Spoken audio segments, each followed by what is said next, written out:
Hello YouTube. In today's video, I'm going to be showing you how to make some really satisfying formant plucks. Let's get right into it.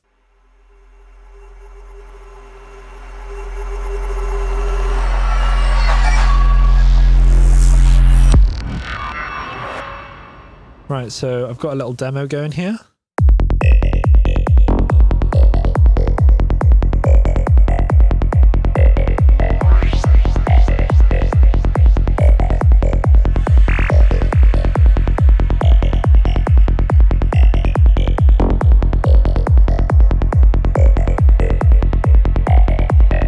These are the sounds that I'm talking about.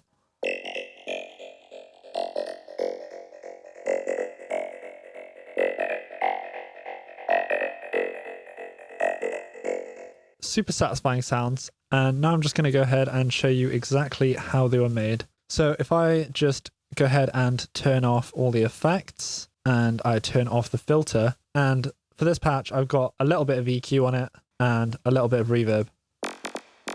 So if I turn that off, then we'll hear the dry sound. And the way I've got this waveform is by using the remap warp mode here, and I've got a shape that I've just drawn in that looks a bit like this, and then the amount is turned all the way up. So if I turn this all the way down, you can see that all we've got is a high frequency sine wave. I've just gone into the harmonics editor and I've just placed a sine wave that's a bit higher up. And so on its own, it sounds like this. It's just a sine wave. I'll crank up the remap. And then if you have different sine waves selected, it's going to change the way this sounds.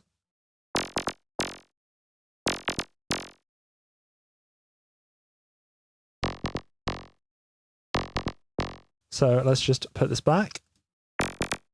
And you can get a very bubbly texture similar to this that's even cleaner if you draw in a similar shape as an FM modulator. So if I just drag that in and then use phase distortion from B, and if I just turn this down to the same octave, have it so there's no output on this. And I'm also going to have the random phase at 0 and have these starting at the beginning.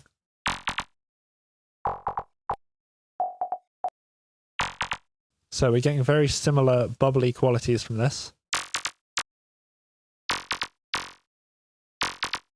And then if I change the shape a bit, and then change the curve, as you can see, we're getting a variety of different bubbly tones out of this. The difference between doing it this way is that the waveforms are going to be a lot purer. If I show you now with a resample to oscillator C, you can see that the waveform itself changes in frequency in a much smoother fashion than if we were to use the warp, because the warp here adds this like quantization look, which in this case is very satisfying, and we're going to just stick with it. So let's move on now to the linchpin of the sound, which is the formant filter itself. And if I attach that, then we are going to be 80% of the way there.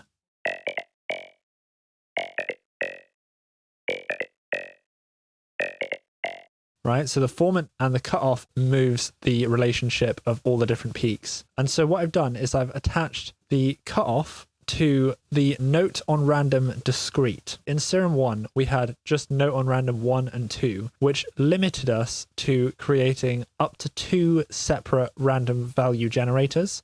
With note on random discrete, this allows us to create unlimited different individual random value generators. So note on random discrete is used for both the cutoff and the formant. And then I've used the sliders here to just map the range of those modulations. So if I play around with these,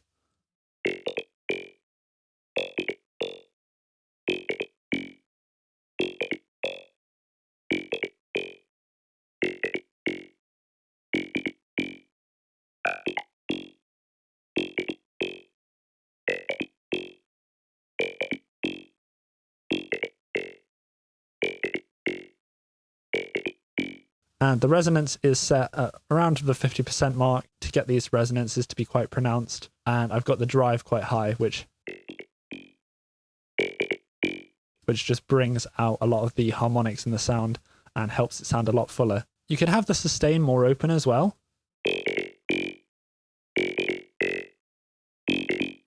And I'll come back to this in a minute because I've made the envelope quite plucky for a specific reason. So now moving on to the effects, if I add delay on it, we're pretty much there.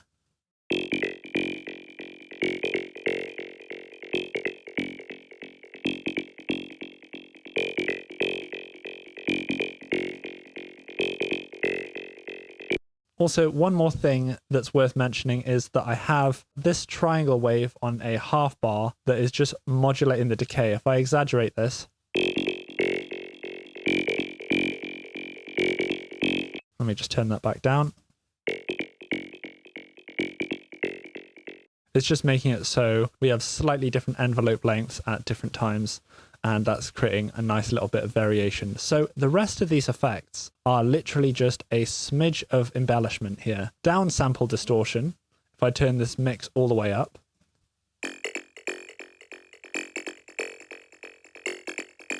I've got it set to post filter. You can set it to pre-filter as well, which will give you a different result.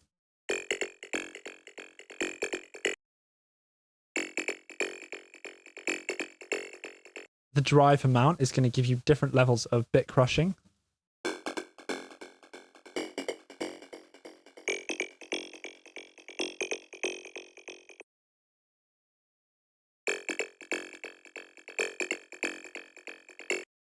And then I've just got the mix and dialed it back a little bit. So we're just blending it in parallel. And the post filter is active. So we're just cutting off any of the lows from this parallel signal.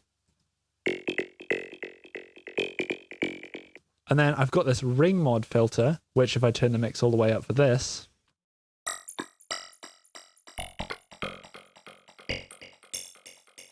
and I've got the resonance cranked decently high on this.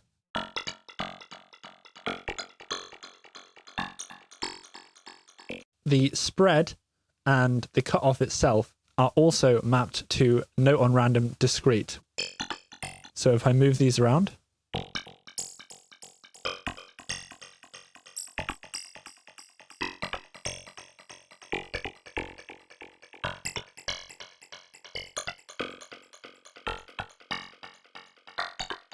so as well as altering the ranges, you can also alter the starting points to get different results.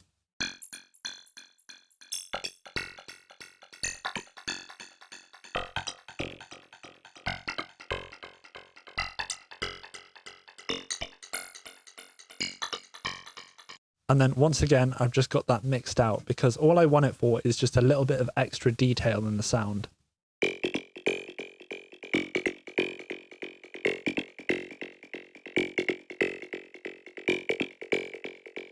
Now, the reason I had the sustain set quite low is because I wanted the sound to be very plucky, so I could apply a bit of a comb filter to get some nice resonant tails.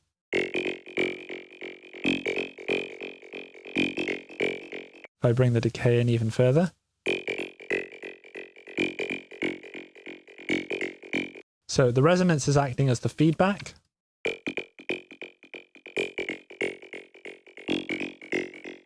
And just as an added bonus, I'll maybe attach another note on random discrete onto the resonance itself, so we can have a variation in that resonant tail.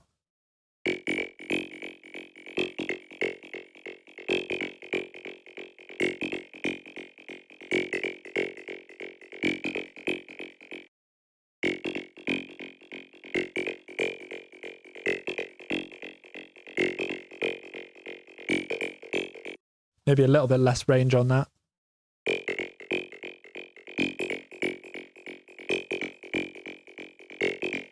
And then the final thing I've got on here is literally just a flange filter that is moving up and down ever so slightly using this 8-bar LFO. So it's just gradually moving up and down over the course of a nice long time period. So we've just got subtle variations in the very top end of this sound.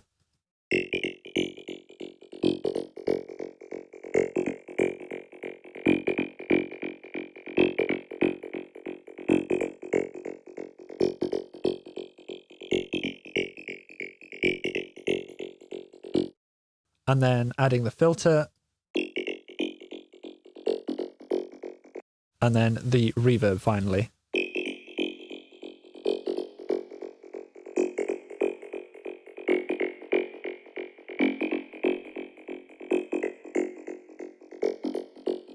and then in context with the bass line.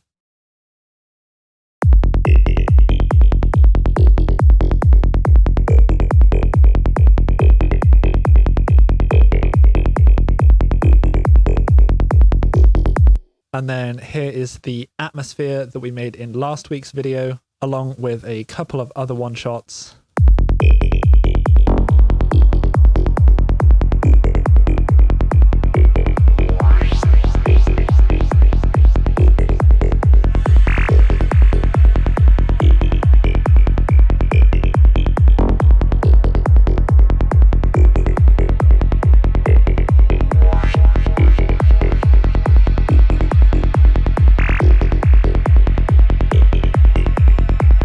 That brings me to the end of this video. If you want to support the channel, you know how to do that. And I'll see you on the next video.